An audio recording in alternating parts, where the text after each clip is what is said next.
one go from the beauty of this to the horror of this? How does the carefree 13-year-old pictured on the right turn into someone who seemingly wore a mask to cover the profound sadness within him? Thanks to the generosity of the Pursuit of Excellence Award from Athens Academy, in July 2013, I set out for Neuwied, Germany, where it all began for my dear, gregarious, you can't even imagine, larger-than-life father, Hans Mayer. Our first stop was the Red Cross International Tracing Service in Bad Arolsen, Germany. I made preliminary calls to have all information regarding my family retrieved, and I had made an appointment to meet with the head archivist, and I quite simply did not know what to expect. The story that I grew up with was that my father was sent from Neuwied to Savannah, Georgia, to live with his grandmother's sister, Tante Eugenia Garfunkel, so that he could escape the Nazis. I also heard that his parents were sent to Auschwitz. This is not the real story at all, and now I will tell the story through the work of Gabrielle Wilkie, a detailed yet compassionate archivist. I'll tell you the memories I have of my father's stories and my perceptions through my own lens and research. Now, I do not purport to be a Holocaust expert, yet I promise you I have researched every detail that I'm telling you to the best of my abilities. Imagine coming into a room and seeing your late father's handwriting from before you were born, inquiring of the fate of his parents and his brother. Then imagine as the archivist begins to speak to you in German, locking eyes as the English translator is sitting to the side.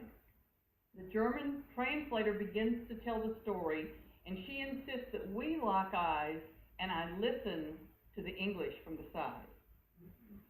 My Dada, as I called him, left from the port of Hamburg in October 1937 after just turning 15 on the ship Manhattan, and arrived in the port of New York on November 2nd, 1937. It is believed he sailed with his best friend Richard Stern, who went to go live with relatives in New York. My father is pictured with a streamer in his mouth, and his friend is on the left, and we really don't know. Perhaps the adults were chaperones. We really just don't know.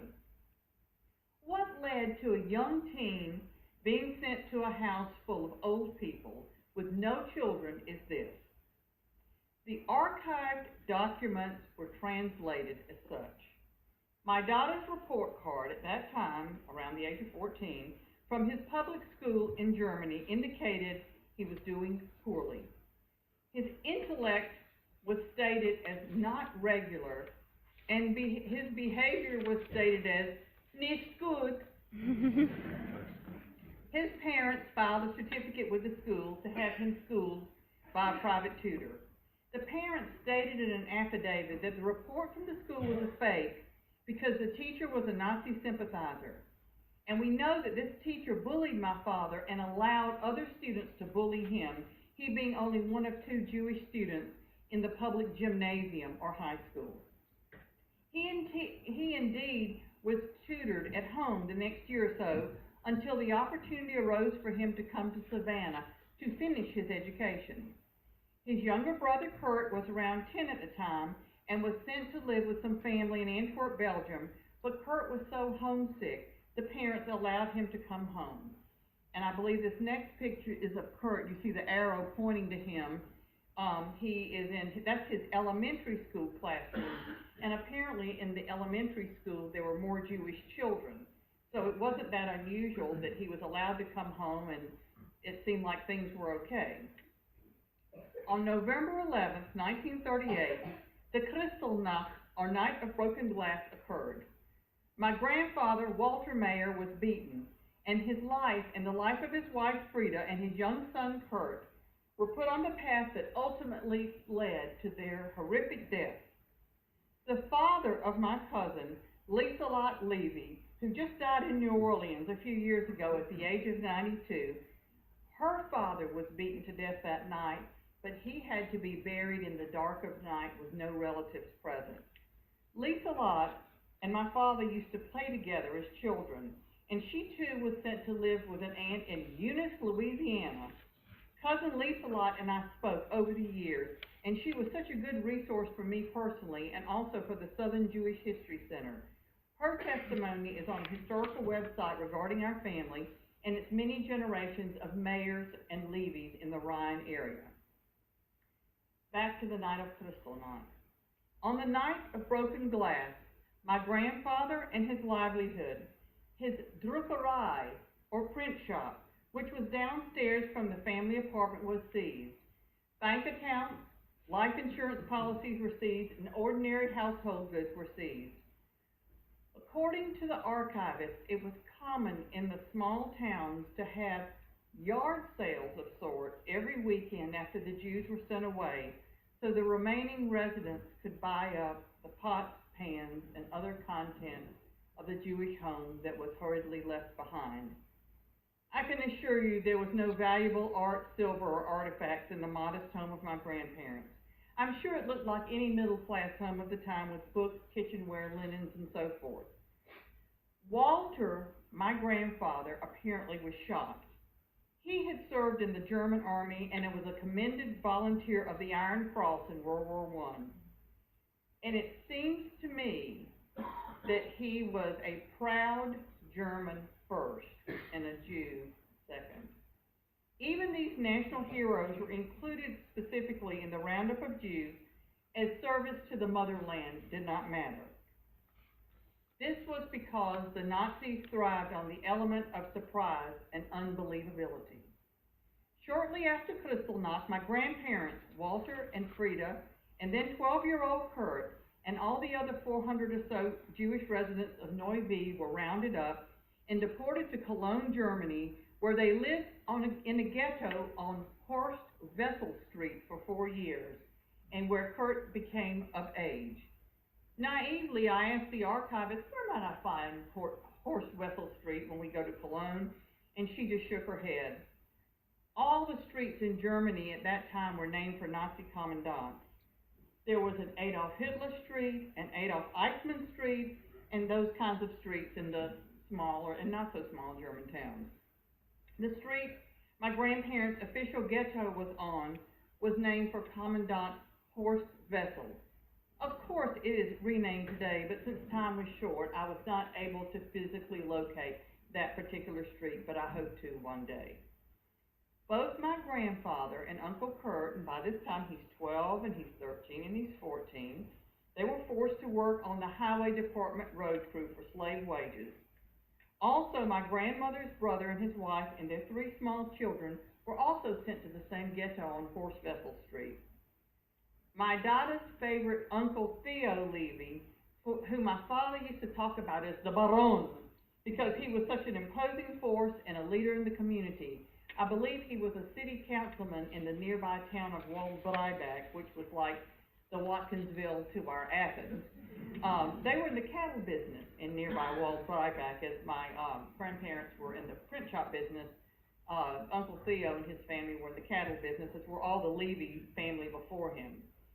He and his family suffered a similar fate as that of his sister Frida, although Uncle Theo's death was classified as a suicide through his own hanging.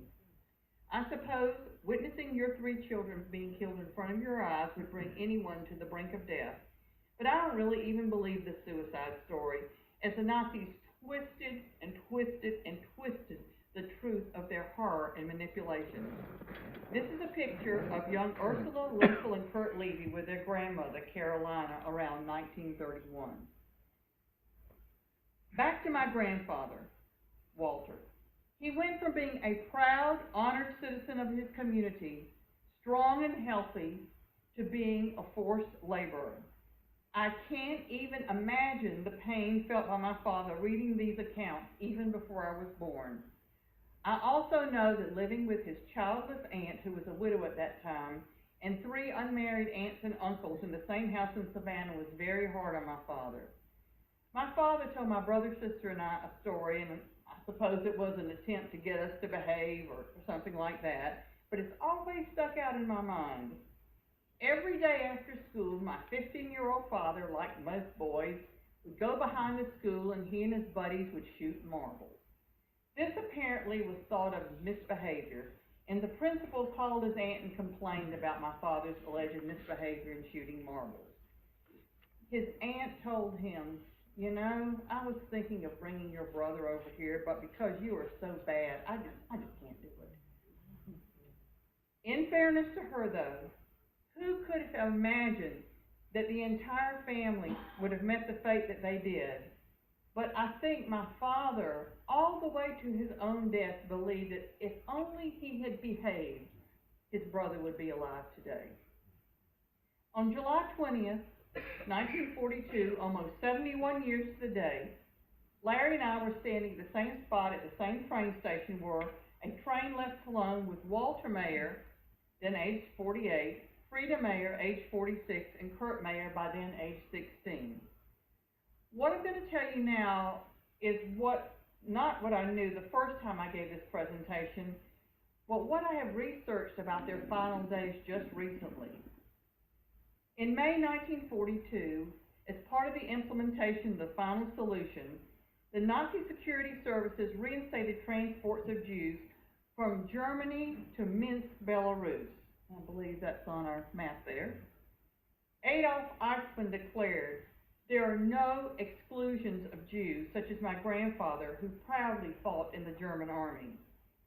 Unlike the previous transports that had been bound for the Minsk ghetto, from now on the Jews were taken directly to the village of Mali Trostenic, slightly south of Minsk. A Soviet collective was located near the village where the SS forces waited on the transports to arrive. The Jews located in Cologne and surrounding areas had to hand over their unused ration cards, the keys to their apartment, pay 50 Reichsmarks, and pack 3 days' worth of food for the journey. This is so interesting because it defies logic, is what I'm going to tell you. They were told, you have to report to the fairgrounds in Cologne between 10 and 3. According to observers, the mood of the Jews was somewhat upbeat. They were told that they were going to work in agrarian conditions in the Ukraine for the duration of the war. Many postcards were sent out. This is a copy of a postcard that I have in my possession. The postcards were postmarked Cologne and other nearby areas, and they're somewhat cryptic in their message. The last greetings out of Cologne, all the best to you, was sent to a family friend. This postcard made its way to my father in Savannah, as it was not mailed to my father in Savannah, but to some family friend in Cologne that must have known how to get it to Savannah. At any rate, about 400 Jews, including my grandparents and uncle, were placed on a passenger car train number DA-219, on July 20th, 1942. Now remember, this is a passenger car train. They packed their lunch, everything seems fine, but 2 days later, on July 22nd, the horror began. The train stopped in Włocławek, Poland. The train riders were ordered to clean the train, and these dear souls were switched from the passenger trains to the cattle cars in the hot July sun when no one was looking, and sadly sent to the furthest killing field to the east that is listed on the map, the village of Mali Trostenic, Belarus, not Auschwitz, as my father was originally led to believe. According to the Holocaust Museum, this was the actual fate of the Cologne transport when they arrived. But according to the International Institute for Holocaust Research, a mass gunning down of the Jews, including my precious family, occurred on July 24th, 1942. Remember these dates, July 24th, 1942. You will hear them again in a few minutes. Trenches were dug by Soviet laborers on July 21st, 22nd, and 23rd in preparation for the arrival of the transport scheduled for July 24th, which is my grandparents' and uncle's official date of death according to a document I just received about 3 months ago.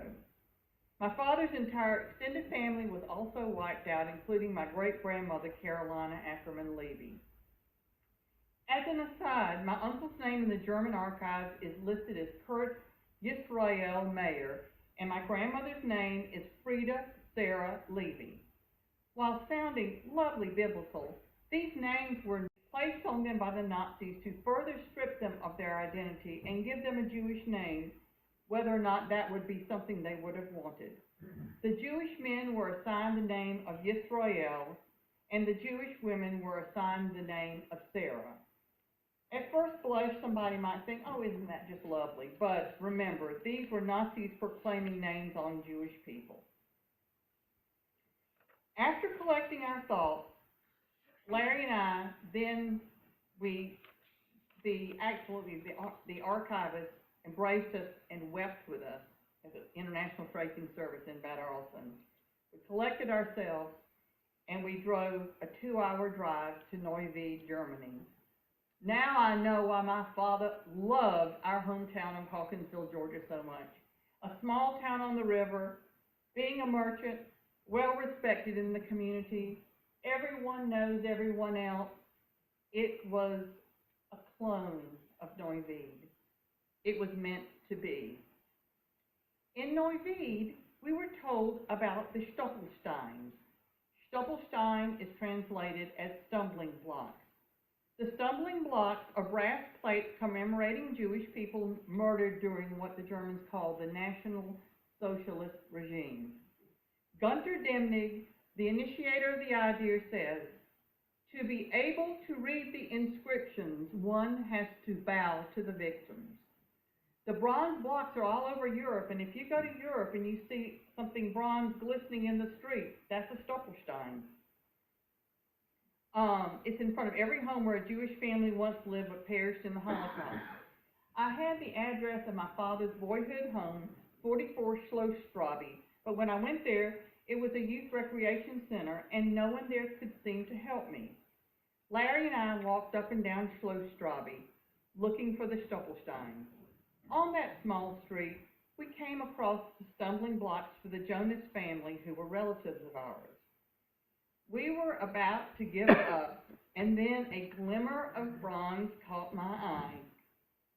Underneath a restaurant table outside the Yum Yum Thai restaurant in Neuwied on Schlossstraße, I crawled under the table to find the only evidence in this world that my grandparents and my uncle ever existed, their Stoppelsteins. It just took my breath away.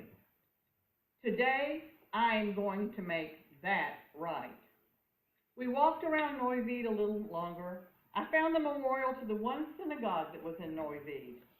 I asked someone who was sort of a guide at that memorial if there was a record of the members of that synagogue, as I always wondered if my father had had a bar mitzvah before he left Neuwied. And the answer was no, there's no records.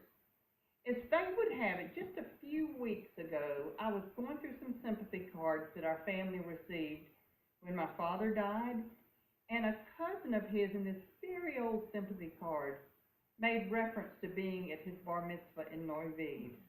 And I think blessings always happen in the most unexpected of ways. Larry and I then had an ordinary lunch.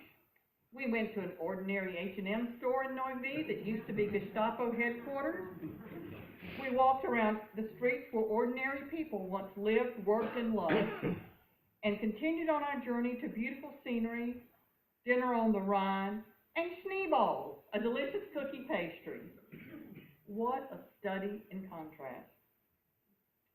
We went to 2 concentration camps, Mauthausen and Dachau, in the following days, which were so sanitized that one might not believe that anything bad happened there.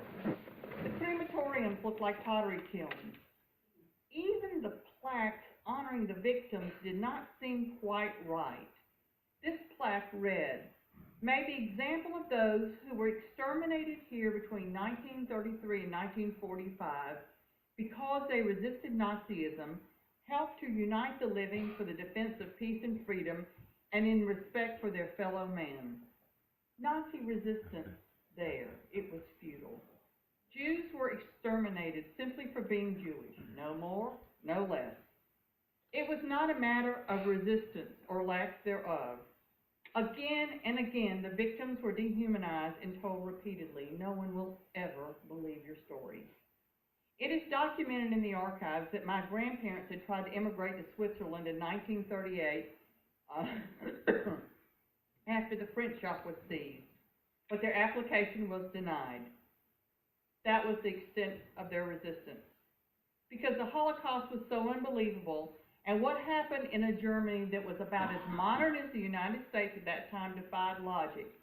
It is my belief that Walter, my grandfather, the proud German, first thought, it's going to all turn out okay.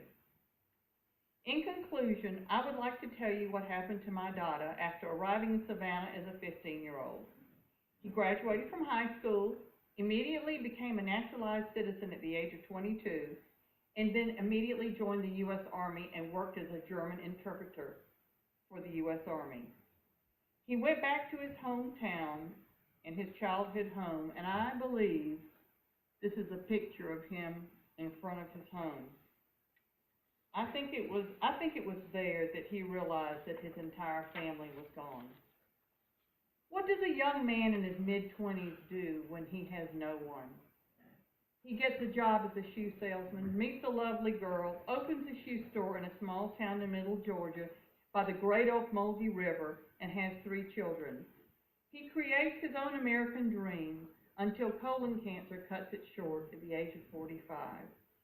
I hope I have honored him today as I have told his story. My Dada, who would have been 93 this year. And I have a few pictures before I conclude.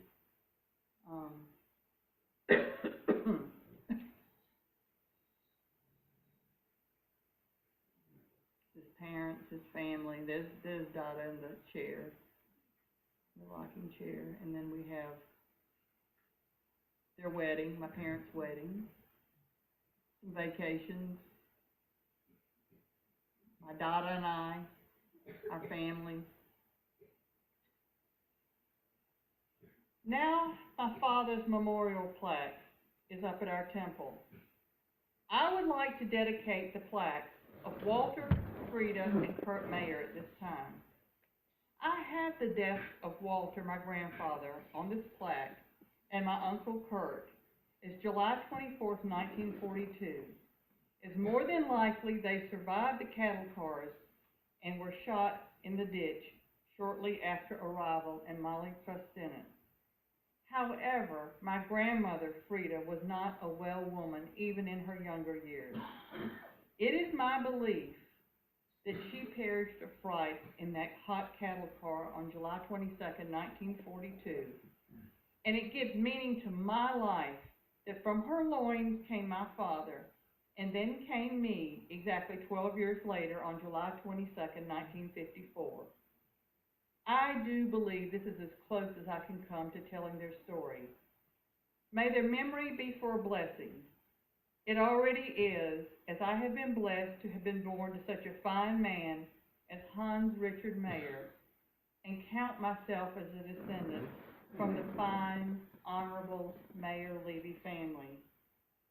I'm now going to make sure that their light never goes out.